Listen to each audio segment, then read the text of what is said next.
A Diary of Mystic Arts Apprentice. This diary is dedicated to a very unique individual responsible for my full awakening. Justina, thank you. Everything written below is complete fiction and nothing here is true. Part 6. Day 1 at the parents'. There isn't really much to tell you about day 1 at my parents' place. They designated the worst possible bed to sleep on, the same bed my grandma used for her last couple of months of her life. Anyway, I tried to sleep the best I could have. My hips were killing me after just a couple of hours, waking me up throughout the night. Luckily, I was equipped with a hammock, just waiting to set it up on the balcony as soon as my parents are awake. In the morning, I had something to eat and I had a brief conversation with my parents. Hammock set up. The heat bearable, but it's hot for both me and my little one. Grandparents took care of her for the first day, so I could have got some sleep in the hammock. The day 1 was boring. I just knew that in the evening I was meeting a friend of mine. We haven't seen each other in years, but he was like me, fully awakened. His awakening began a number of years earlier than mine. He had more experiences in the mystic worlds than me, at least in this life.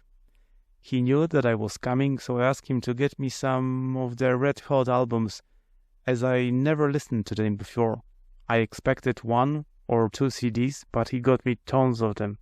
Enough for at least 100 days of listening. I thought to myself, what am I going to do with all of them?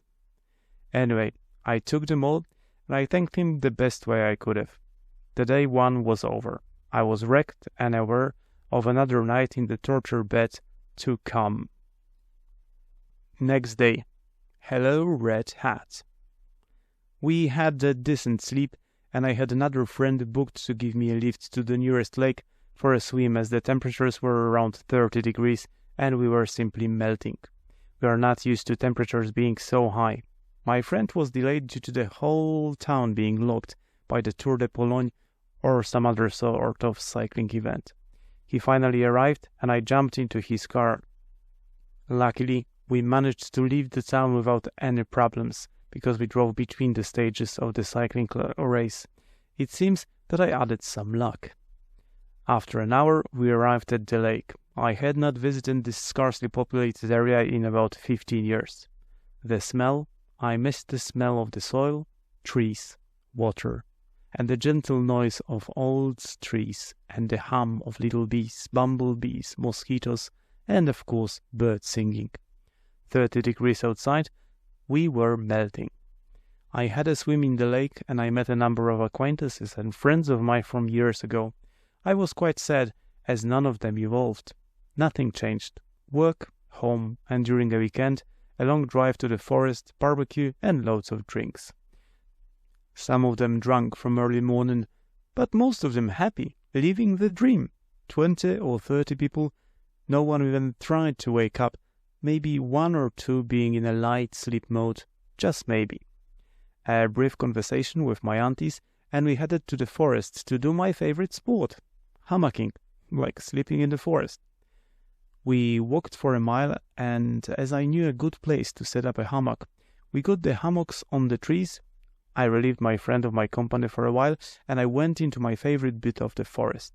I had my Red Hat with me. I never used this distribution of Linux before. I just had a short chat with a piece of it, and we started our cooperation.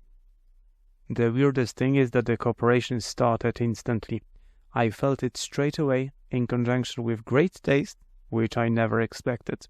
There was no immediate effect, but I felt it in the very first moment. More intense cooperation began 20, maybe 30 minutes later. I did not feel any blood pressure rise. That was a surprise as well.